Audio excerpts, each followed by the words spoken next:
International law, अंतर्राष्ट्रीय विधि। International law में, international अंतर्राष्ट्रीय विधि में एक अध्याय है, एक चैप्टर है प्रत्यर्पण का। प्रत्यर्पण यानी एक्स्ट्राडिक्शन। इसका प्रत्यर्पण जब एक चीज दूसरी चीज को सौंपी जाती है, जिसकी चीज है उसको दूसरी चीज सौंपी जाती है, तो इसको शाब्दिक अर्थ में प्रत्यर्पण कहते हैं। सामान्यतः प्रत्येक राज्य का अपने क्षेत्र में, अपने राज्य में वहां के नागरिकों को सुरक्षा करने का, दंड देने का अधिकार प्राप्त है। परंतु कुछ परिस्थितियां ऐसी हो जाती हैं जब आदमी एक देश में, एक राज्य में अपराध करके दूसरे राज्य में भाग जाता, दूसरे देश में भाग जाता, तो स्थितियां वहां विकट हो जाती हैं। तो वो जिस राज्य का अपराधी है वो उसके क्षेत्राधिकार में नहीं है, तो दूसरे राज्य से कैसे उसको लाएगा, तो कैसे उसको दंडित किया जाएगा, उसके ऊपर मुकदमा कैसे चलाया जाएगा। तो ऐसी स्थिति में एक प्रत्यर्पण का सिद्धांत लागू किया गया है। प्रत्यर्पण का सिद्धांत लगभग सारे देश में ये है, मानते हैं प्रत्यर्पण को। और प्रत्यर्पण की संधि होती है। तो जैसे एक देश दूसरे देश से कोई संधि करता है कि कोई अपराधी हमारे यहाँ से भाग के आपके यहाँ जाएगा, तो आप उसको मुझसे सौंप देंगे, हम उसके अपने अदालत के अनुसार, अपने कानून के अनुसार उसके ऊपर मुकदमा चलाएंगे, उसको दंडित करेंगे। तो एक देश दूसरे देश से ऐसे संधि करता है, ये प्रत्यर्पण संधि की जाते हैं। यानी मतलब एक अपराधी को जिस देश में अपराध किया है दूसरे देश को सौंपा जाएगा, प्रत्यर्पण। तो इससे प्रत्यर्पण को ओपेनहाइम ने इसकी परिभाषा दिया है कि जब अपराधी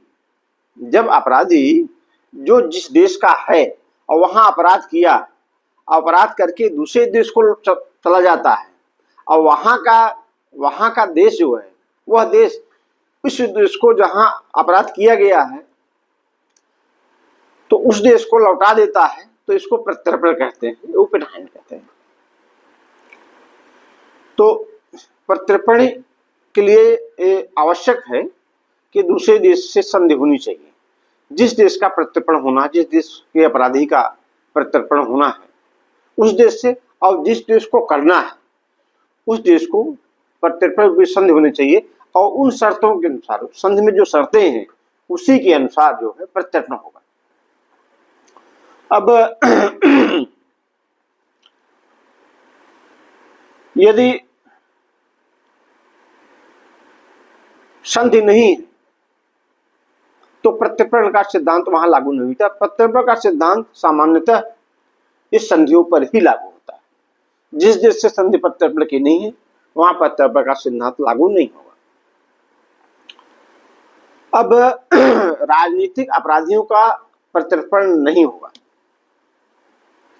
ये राजनीतिक अपराधियों का प्रत्यर्पण नहीं होगा, ये एक सिद्धांत लगभग सभी देश मानते हैं, सभी देशों में, कि राजनीतिक कोई अपराध यदि हुआ है तो उसका प्रत्यर्पण नहीं हो सकता। राजनीतिक अपराधियों के विषय में प्रत्यर्पण के सिद्धांत 1780 में फ्रांस के क्रांति के बाद प्रारंभ हुआ है, जिसको अब लगभग सभी देश उसको स्वीकार करते हैं, प्रत्यर्पण का सिद्धांत को। लेकिन इसमें एक सबसे बड़ी समस्या है कि कौन अपराध राजनैतिक है, राजनीतिक अपराध की परिभाषा क्या है। तो इसमें लगभग सभी देशों के विभिन्न मत हैं। तो लास्ट में दिया गया है, तो जो जैसी संधि हुई है, प्रत्यर्पण की संधि दोनों देशों को बीच जैसे हुई है, और उसमें जो कैटेगरी बांटी गई है कि ये राजनीतिक अपराधी होंगे, तो वही माना जाएगा। तो हर देश के बारे में अलग अलग है, लेकिन सामान्यता है कि राजनीति से प्रेरित है, राजनीति में जो अपराध किया गया राजनीति के समय, तो उसमें जो है प्रत्यर्पण का सिद्धांत वहां लागू होता है। यानी राजनीतिक अपराधियों का प्रत्यर्पण नहीं होता। जैसे कोई राजनीतिक अपराधी, हमारे देश का कोई अपराधी है, वो राजनीति में अपराध किया, क्रांति किया, सरकार साथ बगावत किया, उसके ऊपर मुकदमा चलाना जाना चाहिए था, वो भाग के इंग्लैंड चला गया, ब्रिटेन चला गया, अमेरिका चला गया। तो क्षेत्राधिकार भारत का तो यहीं तक है, अपने क्षेत्र तक। अब वहां चला गया तो वहां से ये प्रत्यर्पण संबंधी जो संधि हुई है हमारी इंग्लैंड या अमेरिका के बीच, तो उससे हमारा देश ये प्रार्थना करेगा कि चूंकि उनको जो है आप लौटा दीजिए, हम उनके साथ कानून के साथ उनको दंडित करेंगे। लेकिन राजनीतिक अपराधी यदि हैं तो मना कर सकते हैं, क्योंकि राजनीतिक अपराधी हैं, इनका प्रत्यर्पण हम नहीं करेंगे। ये उनको विशेषाधिकार प्राप्त है देश को, जहां राजनीतिक अपराधी भाग गया। तो भारतीय स्थिति में जो है भारतीय स्थिति प्रत्यर्पण संबंधी संधि 1962 में हुई थी। भारत के प्रत्यर्पण संबंधी एक्ट जो है 1962 में पारित हुआ है और इसकी प्रत्यर्पण संबंधी प्रत्यर्पण संधि की धारा 31 के अनुसार यदि अभियुक्त जिसका प्रत्यर्पण किया जाना है वो राजनीतिक अपराधी है तो उसका प्रत्यर्पण नहीं होगा। ये भारतीय जो प्रत्यर्पण संधि, भारतीय प्रत्यर्पण अधिनियम 1962 की धारा 31 के अनुसार कि राजनीतिक अपराधियों का प्रत्यर्पण नहीं होता। तो यह सिद्ध कर देता है कि यदि राजनीतिक अपराधी हैं, अब भारतीय स्थिति राजनीतिक अपराधी में है कि सिद्ध करें कि वो राजनीतिक अपराधी हैं। यदि राजनीतिक अपराधी नहीं तो उनका प्रत्यर्पण हो सकता है, और इसको करने के लिए हम राजनीतिक अपराधी हैं, इसको हमको साक्ष्य द्वारा साबित करना पड़ेगा न्यायालय के सामने कि हम राजनीतिक अपराधी हैं। तो यदि साबित कर देते हैं तो इसका प्रत्यर्पण नहीं होगा, क्योंकि प्रत्यर्पण से पहले उसको नोटिस होगी, उसको वारंट द्वारा गिरफ्तार किया जाएगा और उसके विरुद्ध जांच की जाएगी कि जो अपराध किया गया है वास्तव में राजनीतिक है या राजनीतिक नहीं है। यदि राजनीतिक है तो उसका प्रत्यर्पण नहीं होगा, यदि राजनीतिक नहीं है तो उसका प्रत्यर्पण होगा। ये न्यायालय जांच इसकी करती है, मजिस्ट्रेट जांच करता है, मजिस्ट्रेट फर्स्ट क्लास जांच करने का अधिकार है इसको। तो यदि भारतीय प्रत्यर्पण में इसकी वो 31 में है कि यदि वो जांच करेगा कि भारतीय केंद्रीय सरकार इसको जांच कराएगी कि मामला राजनीतिक है या सद्भाव में किया गया है, या ऐसा मामला है जो तुच्छ प्रकृति का है या नगण्य है, तो उस पे यदि देखता है कि ऐसा है तो प्रत्यर्पण करने के लिए इनकार कर देगा भारत। यदि मामला राजनीतिक है तो प्रत्यर्पण करने के लिए इनकार देगा। यदि इन कोई अन्य अपराध है, आतंकवाद से संबंधित कोई अपराध है, कोई और अपराध है, तो उनका प्रत्यर्पण जिस ढंग से संधि हुई है, प्रत्यर्पण संधि जिस ढंग से हुई है उस ढंग से उनका प्रत्यर्पण किया जाएगा। तो अब राजनीतिक अधिकारियों का, राजनीतिक बंदियों का, राजनीतिक अपराधियों का प्रत्यर्पण नहीं होगा, नंबर 1। नंबर 2, सैनिक अपराध पर भी प्रत्यर्पण नहीं होगा। सैनिक अपराध किए हैं तो उनका भी प्रत्यर्पण नहीं होगा। धार्मिक अपराध का भी प्रत्यर्पण नहीं हुआ। धार्मिक कोई अपराध किया गया तो उसका भी प्रत्यर्पण नहीं होगा। विशेषता का नियम, तो एक इसमें इस में एक नियम और है, विशेषता का नियम।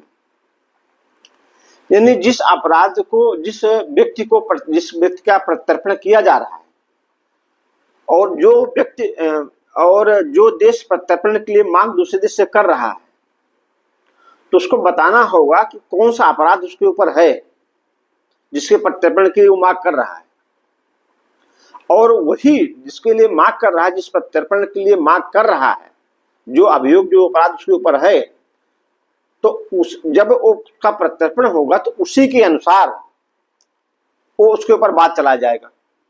ऐसा नहीं है कि यदि वो हत्या का अपराध किया है और प्रत्यर्पण हत्या के अपराध के लिए प्रत्यर्पण की मांग की गई है, और बाद में उसके ऊपर डकैती का अपराध कोई चला दिया, उसको हत्या का न चला के डकैती का कोई अभियोग चला दिया गया उसको, तो ऐसा नहीं हो, तो प्रत्यर्पण के संयम का उल्लंघन हो, तो ऐसा नहीं हो सकता। तो इस बात में, इस केस में एक महत्वपूर्ण बात है, संयुक्त राज्य अमेरिका बनाम रोसेर। इस बाद में प्रतिवादी रोसेर अमेरिकी नागरिक था और वह अमेरिका में अपराध करके ब्रिटेन भाग गया, और अमेरिका ने ब्रिटेन से प्रत्यर्पण की मांग किया। तो ब्रिटेन में, और इसके लिए मांग किया कि इसने जो है ये चोरी की है, इसने जो है हत्या किया है। रोसेर ने, अमेरिकी नागरिक जो एक जहाज की कंपनी में था और उसमें रोसेर भी था, रोसेर ने उसकी हत्या कर दिया है और हत्या करके वो ब्रिटेन भाग गया। ब्रिटेन सरकार से अमेरिकी सरकार ने प्रत्यर्पण की मांग किया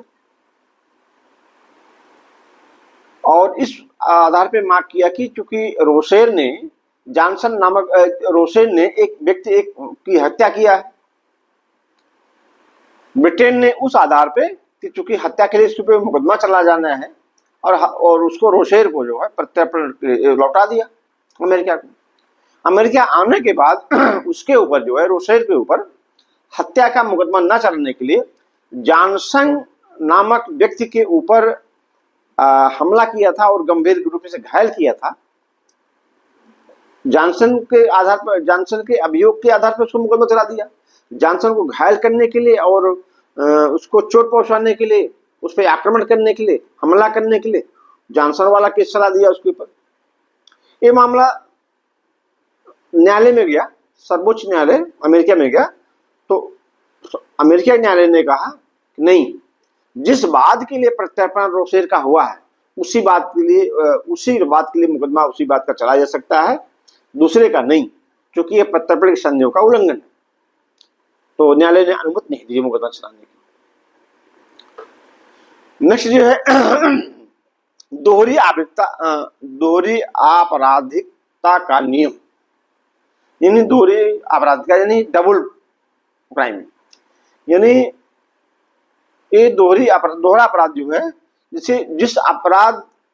जैसे ब्रिटेन में अपराध कोई व्यक्ति करता है और भारत भाग आता है ब्रिटेन अपराध करके, जो अपराध ब्रिटेन में किया है वहां दंडनीय है, और वह अपराध यदि भारत में किया गया होता तो यहां भी दंडनीय होता। तो ये दोनों जगह अपराध है यदि, तो उसका प्रत्यर्पण किया जा सकता है। यदि दोनों जगह अपराध नहीं है, जैसे कुछ ऐसा होते हैं कि जो एक राज्य में अपराध है, दूसरे राज्य में अपराध नहीं है, लेकिन यदि दोनों जगह अपराध है, दोनों देशों में अपराध है, वो कृत्य, तो उसका प्रत्यर्पण होगा, अन्यथा नहीं होगा। नेक्स्ट जो है प्रत्यर्पण के लिए पर्याप्त साक्ष्य होना चाहिए। जिससे किसी व्यक्ति का प्रत्यर्पण यदि कोई देश कर रहा है, तो जो देश प्रत्यर्पण की मांग कर रहा है उसको साक्ष्य देना होगा कि उसके लिए प्रथम दृष्टया प्रिमा फेसाई केस बनता है, कि साक्ष्य उसके लिए बनता है, साक्ष्य के पक्के सबूत हैं उसके लिए, और तब प्रत्यर्पण की मांग कर सकता है। अब उस पर प्रत्यर्पण के ऊपर तब विचार करेगा दूसरा देश। नेक्स्ट जो है प्रत्यर्पण के प्रार्थना पत्र आवश्यक है और आवश्यकता औपचारिकताएं भी पूरी होनी चाहिए। प्रत्यार्पण के लिए जो है ये आवश्यक है कि एक देश दूसरे देश से प्रार्थना या निवेदन करे, रिक्वेस्ट करे, और जो औपचारिकताएं हैं वो भी पूरी होनी चाहिए। जो औपचारिकता है, यदि औपचारिकताएं पूर्ण नहीं है तो प्रत्यर्पण की संधियों का उल्लंघन है, तो प्रत्यर्पण अवैध होगा।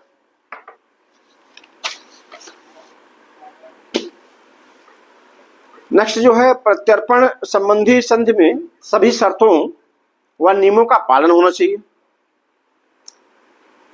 और ये पूर्व ही पालन, प्रत्यर्पण के लिए सभी नियमों और शर्तों का पहले ही पालन होना चाहिए, तभी प्रत्यर्पण होगा। एक बहुत महत्वपूर्ण ही बात है सावरकर का बाद। 1911 में जब हमारा देश, जब भारत आजाद नहीं था, तो सावरकर को जो है जलयान द्वारा, सावरकर एक भारतीय क्रांतिकारी थे, भारत के आजाद कराने के लिए क्रांति कर रहे थे। तो सावरकर को गिरफ्तार किया गया और सावरकर को जहाज द्वारा लाया जा रहा था। जब जहाज मर्सिडीज बंदरगाह के पास पहुंचा तो सावरकर को अवसर मिल गया भागने का, और सावरकर भाग निकले। उसी समय फ्रांसीसी पुलिस द्वारा सावरकर गिरफ्तार कर लिए गए। फ्रांसीसी पुलिस ने, फ्रांसीसी कैप्टन ने ब्रिटेन के कैप्टन को, ब्रिटेन के जलवाहक कैप्टन को सावरकर को इसलिए सुपुर्द कर दिया कि वह सुपुर्द करना उनका परम कर्तव्य था, बाउंड थे सुपुर्द करने के लिए, इसलिए उनको सुपुर्द कर दिया।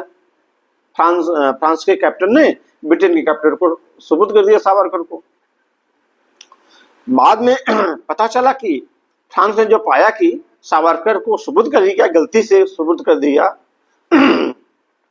हमारे कैप्टन ने, तो सावरकर ने ब्रिटेन को से सावरकर की मांग की, सावरकर को वापस लौटाया जाए, क्योंकि सावरकर के द्वारा जो संधि पत्र प्रत्यर्पण की संधि होनी चाहिए वो पूर्ण नहीं हुई, इससे सावरकर वापस आना चाहिए।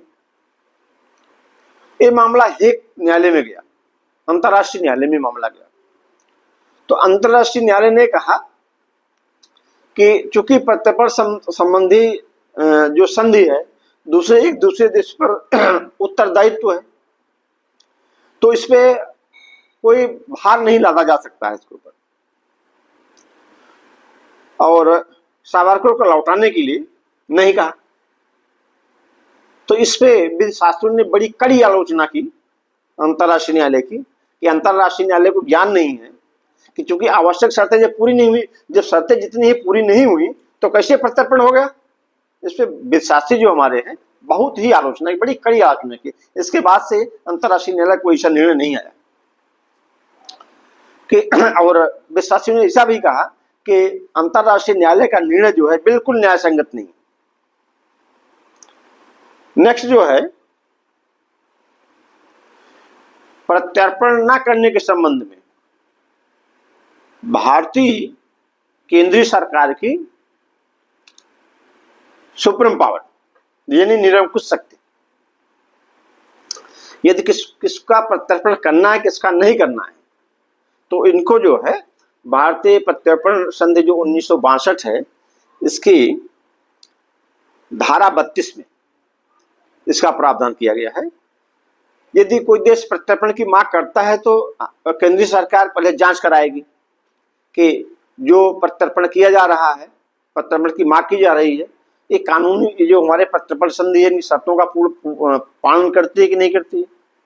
दूसरे जो उसके ऊपर आरोप लगाया गया है वो साबित है कि नहीं, सच है कि नहीं, कि झूठा है, नगण्य है, या तुच्छ है, या परेशान करने के लिए है, या ऐसे कर दिया, दुर्भावनापूर्ण बस कर दिया गया, जो आरोप उसके ऊपर लगाए गए। तो यदि देखता है कि मामला तुच्छ है, ऐसा नगण्य है, तो प्रत्यर्पण करने के लिए इनकार कर सकता है। यह भारतीय एक केंद्रीय सरकार, भारत की केंद्रीय सरकार की निरंकुश शक्ति है। प्रत्यर्पण अधिनियम की धारा 1962, प्रत्यर्पण अधिनियम 1962 की धारा 32 के अंतर्गत ये निरंकुश शक्ति आती है। इस केस में एक धर्म तेजा का वाद है। इस वाद में धर्म तेजा के बाद में धर्म तेजा नामक व्यक्ति जो है अपराध करके ये कोस्ट भाग गया। कोस्ट एक देश है, तो अपराध करके या भारत में अपराध करके कोस्ट भाग गया। कोस्ट के साथ भारत की कोई प्रत्यर्पण संधि है नहीं। कोस्ट से वो लंदन चला गया धर्मतेजा, क्योंकि भारत में एक मैनेजिंग डायरेक्टर था एक कंपनी में, जॉनसन एंड जॉनसन कंपनी में, और उसमें जो है फ्रॉड कर गया था, 13 लाख रुपए का फ्रॉड किया। तो फ्रॉड करके वो कोस्ट भाग गया था। कोस्ट भाग के फिर वो इंग्लैंड भाग गया। तो जब भारत को पता लगा कि धर्मतेजा इंग्लैंड में है, तो इंग्लैंड के सरकार से मांग किया, प्रत्यर्पण की मांग किया।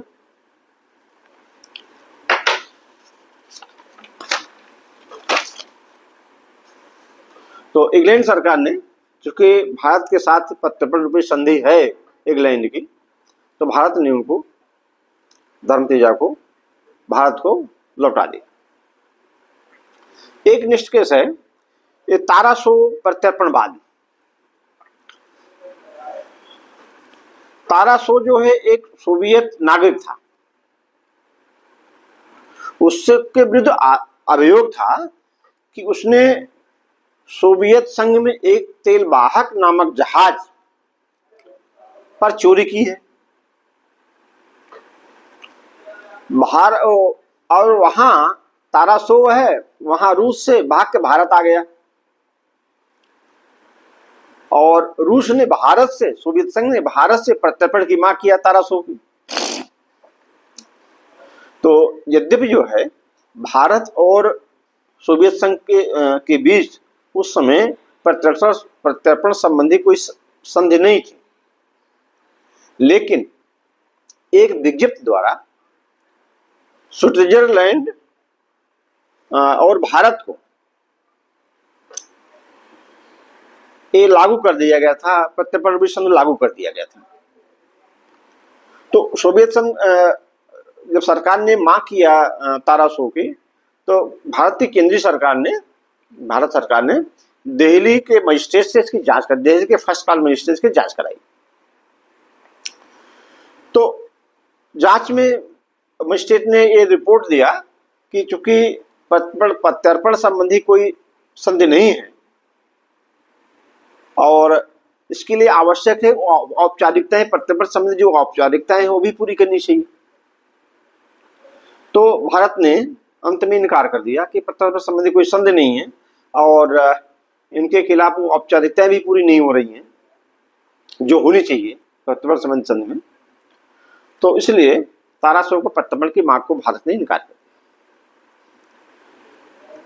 एक बात है नौसैनिक अधिकारी प्रत्यर्पणवाद। एक भारतीय नौसेना का कमांडर इलियाह इब्राहिम जिहाद, ये लगभग 13 लाख का गमन किया था। ये 1960 की बात है। उस समय वह एडवोकेट जनरल था। अपने पदीय कर्तव्यों के रहते हुए 13 लाख रुपए का गवर्नमेंट का दुर्विनियोग यानी मिस एप्रोप्रिएशन किया था, दुर्विनियोग किया था, गबन किया था। तो ये भाग के न्यूयॉर्क में चला गया। यहां से भारत में अपराध करके न्यूयॉर्क भाग गया।